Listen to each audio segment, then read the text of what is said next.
जगत में प्रत्येक व्यक्ति को किसी ना किसी प्रकार की निर्बलता अवश्य होती है। जैसे कोई बहुत तेजी से दौड़ नहीं पाता तो कोई अधिक भार नहीं उठा पाता, कोई असाध्य रोग से पीड़ित रहता है तो कोई पढ़े हुए पाठों को स्मरण में नहीं रख पाता। ऐसे अनेकों उदाहरण और भी हैं। क्या आप किसी ऐसे व्यक्ति को जानते हैं जिसे सब कुछ प्राप्त हो और हम जीवन की उस एक निर्बलता को जीवन का केंद्र मानकर जीते हैं? इस कारणवश हृदय में दुख और असंतोष रहता है सदा। निर्बलता मनुष्य को जन्म से अथवा संजोग से प्राप्त होती है, किंतु उस निर्बलता को मनुष्य का मन अपनी मर्यादा बना लेता है। किंतु कुछ व्यक्ति ऐसे भी होते हैं जो अपने पुरुषार्थ और श्रम से उस निर्बलता को पराजित कर देते हैं। क्या भेद है उनमें और अन्य लोगों में? क्या आपने कभी विचार किया है? सरल सा उत्तर है इसका। जो व्यक्ति निर्बलता से पराजित नहीं होता, जो पुरुषार्थ करने का साहस रखता है हृदय में, वो निर्बलता को पार कर जाता है। अर्थात निर्बलता अवश्य ईश्वर देता है, किंतु मर्यादा मनुष्य का मन ही निर्मित करता है। स्वयं विचार कीजिए।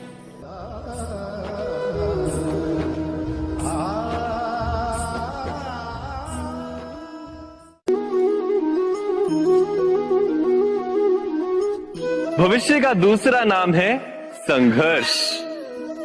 हृदय में आज इच्छा होती है और यदि पूर्ण नहीं हो पाती तो हृदय भविष्य की योजना बनाता है। भविष्य में इच्छा पूर्ण होगी ऐसी कल्पना करता रहता है, किंतु जीवन ना तो भविष्य में है ना अतीत में। जीवन तो इस क्षण का नाम है, अर्थात इस क्षण का अनुभव ही जीवन का अनुभव। पर हम ये जानते हुए भी इतना सा सत्य समझ नहीं पाते। या तो हम बीते हुए समय के स्मरणों को घेर कर बैठे रहते, या फिर आने वाले समय के लिए हम योजनाएं बनाते रहते हैं और जीवन जीवन बीत जाता है। एक सत्य यदि हम हृदय में उतार लें कि ना हम भविष्य देख सकते हैं, ना ही भविष्य निर्मित कर सकते हैं, हम तो केवल धैर्य और साहस के साथ भविष्य को आलिंगन दे सकते हैं, स्वागत कर सकते हैं भविष्य का। तो क्या जीवन का हर पल जीवन से नहीं भर जाएगा? स्वयं विचार कीजिए।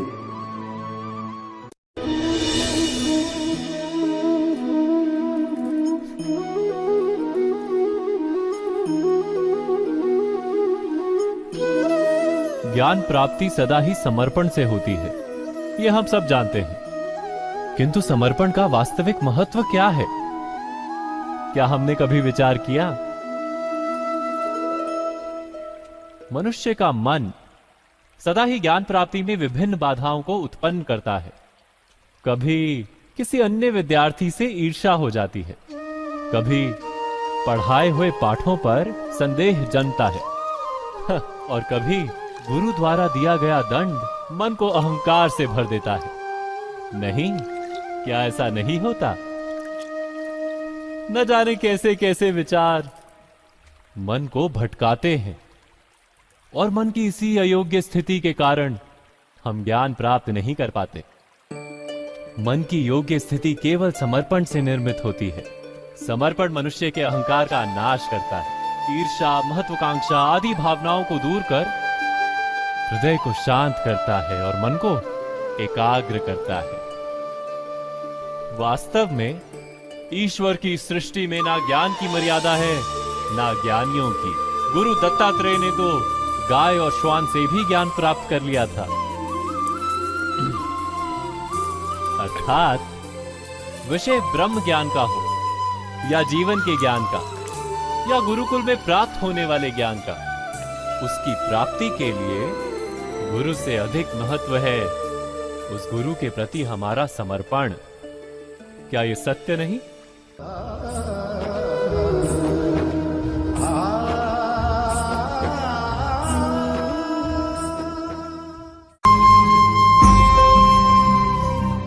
प्रत्येक मनुष्य के जीवन में ऐसा क्षण अवश्य आता है जब सारे स्वप्न, सारी आशाएं, सारे दृश्य ध्वस्त हो जाते हैं। जीवन के सारे आयोजन ही बिखर जाते हैं। एक और धर्म होता है और दूसरी ओर सुख।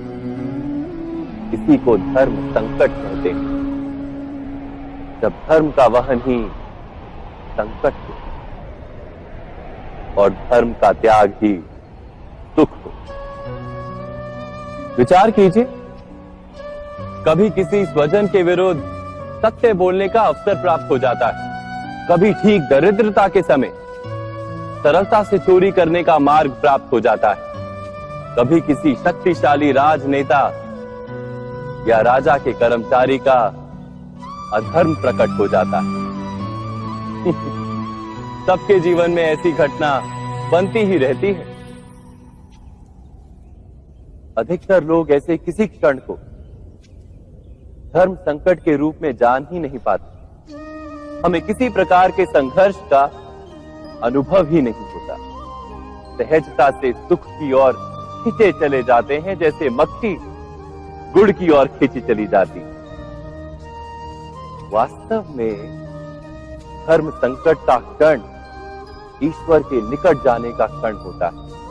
यदि हम संघर्षों से भयभीत ना हो, सुख की ओर आकर्षित ना हो, अपने धर्म पर दृढ़ रहे, तो ईश्वर का साक्षात्कार दूर नहीं।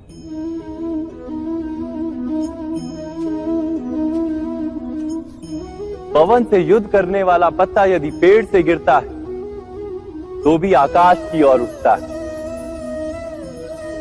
पवन से झुकने वाली घास वहीं भूमि पर रह जाती है। अर्थात धर्म संकट से यदि हम संकट को ही टाल दें तो सुख तो मिलता है, जीवन बढ़ता है, किंतु क्या चरित्र नहीं टूटता? क्या आत्मा दरिद्र नहीं हो जाती? क्या ईश्वर से अंतर नहीं हो जाता? स्वयं विचार कीजिए। दो व्यक्ति जब निकट आते हैं तो एक दूसरे के लिए सीमाएं और मर्यादाएं निर्मित करने का प्रयत्न अवश्य करते हैं। हम यदि सारे संबंधों पर विचार करें तो देखेंगे कि इन सारे संबंधों का आधार यही सीमाएं हैं जो हम दूसरों के लिए निर्मित करते हैं। और यदि अनजाने में भी कोई अन्य व्यक्ति इन सीमाओं को तोड़ता है तो उसी क्षण हमारा हृदय क्रोध से भर जाता है। इन सीमाओं का वास्तविक रूप क्या है? क्या हमने कभी विचार किया? सीमाओं के द्वारा हम दूसरे व्यक्ति को निर्णय करने की अनुमति नहीं देते। अपना निर्णय उस व्यक्ति पर थोपते हैं, अर्थात किसी की स्वतंत्रता का अस्वीकार करते हैं। और जब स्वतंत्रता का अस्वीकार किया जाता है तो उसका हृदय दुख से भर जाता है। और जब वो सीमाओं को तोड़ता है तो हमारा हृदय क्रोध से भर जाता है। क्या ऐसा नहीं होता?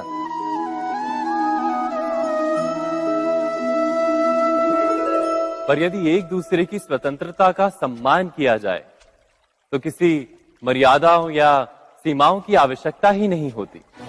अर्थात जिस प्रकार स्वीकार किसी संबंध का देह है, क्या वैसे ही स्वतंत्रता किसी संबंध की आत्मा नहीं? स्वयं विचार कीजिए। सबके जीवन में ऐसा प्रसंग अवश्य आता है कि सत्य कहने का निश्चय होता है हृदय में, किंतु मुख से सत्य निकल नहीं पाता। कोई भय मन को घेर लेता है। किसी घटना अथवा प्रसंग के बारे में बात करना या फिर स्वयं से कोई भूल हो जाए उसके बारे में कुछ बोलना, क्या ये सत्य है? नहीं, ये तो केवल तथ्य है। अर्थात जैसा हुआ था वैसा केवल बोल देना सामान्य सी बात है। किंतु कभी कभी उस तथ्य को बोलते हुए भी भय लगता है। कदाचित किसी दूसरे की भावनाओं का विचार आता है मन। दूसरे को दुख होगा ये भय भी शब्दों को रोकता है। तो ये सत्य क्या है? क्या हमने कभी विचार किया है? जब भय रहते हुए भी कोई तथ्य बोलता है तो वो सत्य कहलाता है। वास्तव में सत्य कुछ और नहीं, केवल निर्भयता का दूसरा नाम है। और निर्भय होने का कोई समय नहीं होता, क्योंकि निर्भयता आत्मा का स्वभाव है। अर्थात क्या प्रत्येक क्षण सत्य बोलने का क्षण नहीं होता?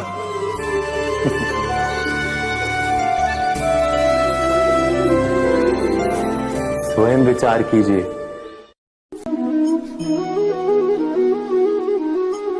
श्रेष्ठता का क्या अर्थ है? श्रेष्ठता का अर्थ है दूसरों से अधिक ज्ञान प्राप्त करना। अर्थात मूल्य इस बात का नहीं कि स्वयं कितना ज्ञान प्राप्त किया, मूल्य इस बात का है कि प्राप्त किया हुआ ज्ञान अन्य लोगों से कितना अधिक है। अर्थात श्रेष्ठता की इच्छा ज्ञान प्राप्ति को भी एक स्पर्धा बना देती है। और स्पर्धा में विजय अंतिम कब होती है?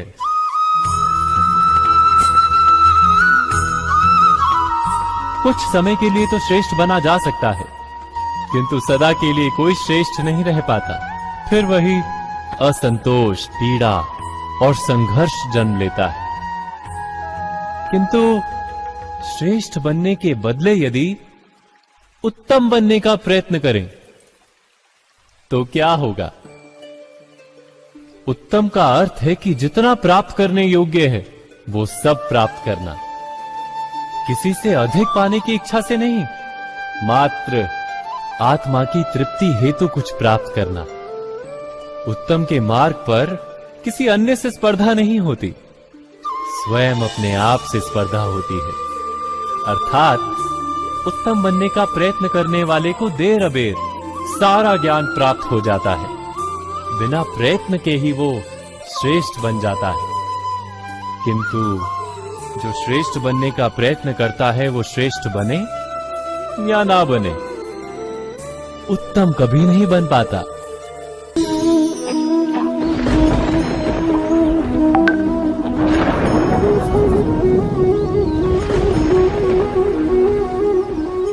सपनों और पूर्वाभासों के आधार पर हम भविष्य के सुख दुख की कल्पना करते हैं। भविष्य के दुख का कारण दूर करने के लिए हम आज योजना बनाते हैं। किंतु कल के संकट को आज निर्मूल करने से हमें लाभ मिलता है या हानि पहुंचती है? ये प्रश्न हम कभी नहीं करते। सत्य तो ये है कि संकट और उसका निवारण साथ जन से, व्यक्ति के लिए भी और सृष्टि के लिए भी। नहीं, आप अपने भूतकाल का स्मरण कीजिए, इतिहास को देखिए। आप तुरंत ही ये जान पाएंगे कि जब जब संकट आता है तब तब उसका निवारण करने वाली शक्ति भी जन्म लेती है। यही तो जगत का चलन है। वस्तुतः संकट ही शक्ति के जन्म का कारण है। प्रत्येक व्यक्ति जब संकट से निकलता है तो एक पद आगे बढ़ा होता है, अधिक चमकता है, आत्मविश्वास से अधिक भरा होता है, न केवल अपने लिए अपितु विश्व के लिए भी। क्या ये सत्य नहीं? वास्तव में संकट का जन्म है एक अवसर का जन्म, अपने आप को बदलने का, अपने विचारों को ऊंचाई पर करने का अवसर, अपनी आत्मा को बलवान और ज्ञान मंडित बनाने का अवसर। जो ये कर पाता है उसे कोई संकट नहीं होता, किंतु जो ये नहीं कर पाता वो तो स्वयं एक संकट है विश्व के लिए। विचार कीजिए।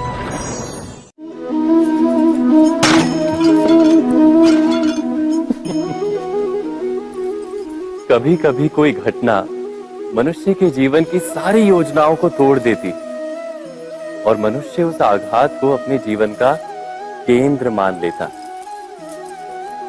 पर क्या भविष्य मनुष्य की योजनाओं के आधार पर निर्मित होते हैं? नहीं। जिस प्रकार किसी ऊंचे पर्वत पर सर्वप्रथम चढ़ने वाला उस पर्वत की तलाई में बैठकर जो योजना बनाता है, क्या वही योजना उसे उस पर्वत की चोटी तक पहुंचाती है?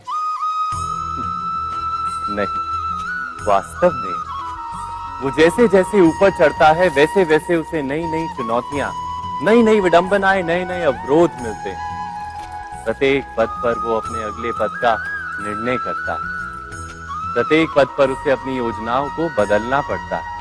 कहीं पुरानी योजना उसे खाई में ना ढकेल दे।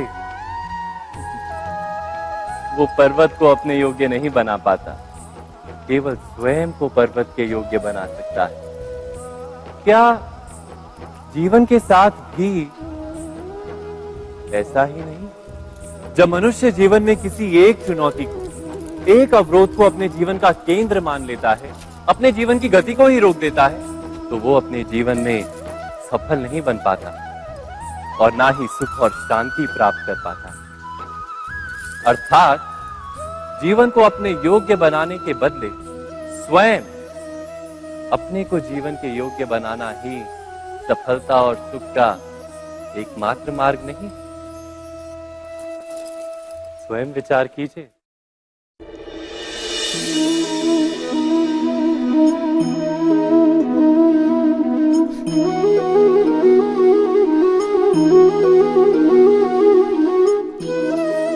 जीवन का हर क्षण निर्णय का क्षण होता है। प्रत्येक पद पर दूसरे पद के विषय में कोई निर्णय करना ही पड़ता है और निर्णय अपना प्रभाव छोड़ जाता है। आज किए गए निर्णय भविष्य में सुख अथवा दुख निर्मित करते हैं, ना केवल अपने लिए, अपने परिवार के लिए भी, आने वाली पीढ़ियों के लिए भी।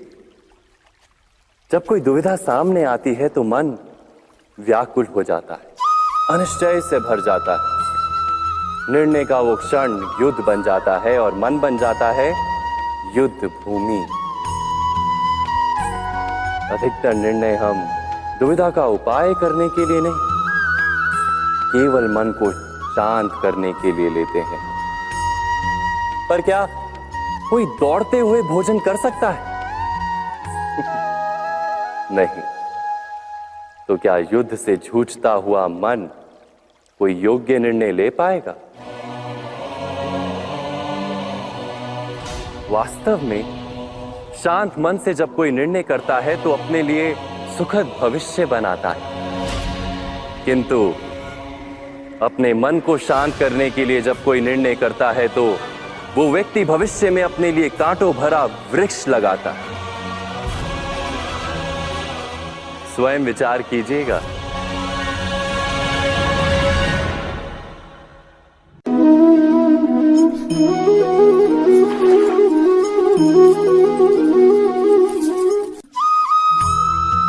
जीवन में आने वाले संघर्षों के लिए जब मनुष्य स्वयं को योग्य नहीं मानता, जब उसे अपने ही बल पर विश्वास नहीं रहता, तब वो सद्गुणों को त्याग कर दुर्गुणों को अपनाता है। वस्तुतः मनुष्य के जीवन में दुर्जनता जन्म ही तब लेती है जब उसके अंतर में आत्मविश्वास नहीं होता। आत्मविश्वास ही अच्छाई को धारण करता है। ये आत्मविश्वास है क्या?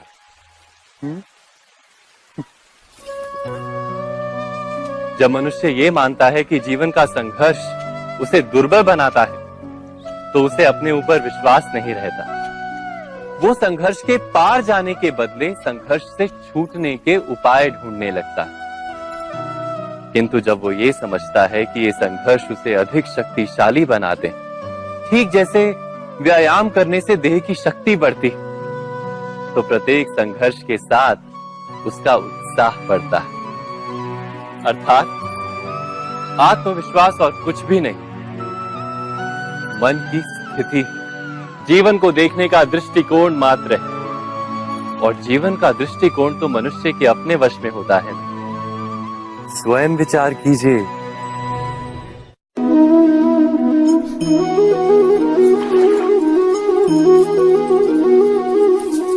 पिता सदा ही अपने संतान के सुख की कामना करते हैं। उनके भविष्य की चिंता करते रहते हैं। इसी कारणवश सदा ही अपने संतानों के भविष्य का मार्ग स्वयं निश्चित करने का प्रयत्न करते रहते हैं। जिस मार्ग पर पिता स्वयं चला है, जिस मार्ग के कंकर पत्थर को स्वयं देखा है, मार्ग की छाया, मार्ग की धूप को स्वयं जाना है, उसी मार्ग पर उसका पुत्र भी चले, यही इच्छा रहती है हर पिता की। निस्संदेह उत्तम भावना है ये, किंतु 3 प्रश्नों के ऊपर विचार करना हम भूल ही जाते हैं। कौन से प्रश्न? प्रथम प्रश्न, क्या समय के साथ प्रत्येक मार्ग बदल नहीं जाते? क्या समय सदा ही नई चुनौतियों को लेकर नहीं आता? तो फिर बीते हुए समय के अनुभव नई पीढ़ी को किस प्रकार लाभ दे सकते हैं? दूसरा प्रश्न, क्या प्रत्येक संतान अपने माता पिता की छवि होता है? हाँ, संतानों को संस्कार तो अवश्य माता पिता देते हैं, किंतु भीतर की क्षमता तो ईश्वर देते हैं। तो जिस मार्ग पर पिता को सफलता मिली है, विश्वास है कि उसी मार्ग पर उसकी संतानों को भी सफलता और सुख प्राप्त होगा। तीसरा प्रश्न, क्या जीवन के संघर्ष और चुनौतियां लाभकारी नहीं होती? क्या प्रत्येक नया प्रश्न एक नए उत्तर का द्वार नहीं खोलता? तो फिर संतानों को नए नए प्रश्नों, संघर्षों और चुनौतियों से दूर रखना, ये उनके लिए लाभ करना कहलाएगा या हानि पहुंचाना?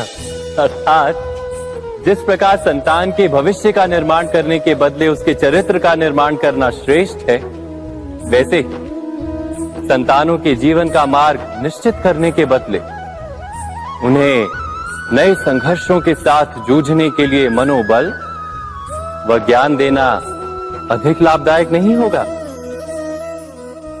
स्वयं विचार की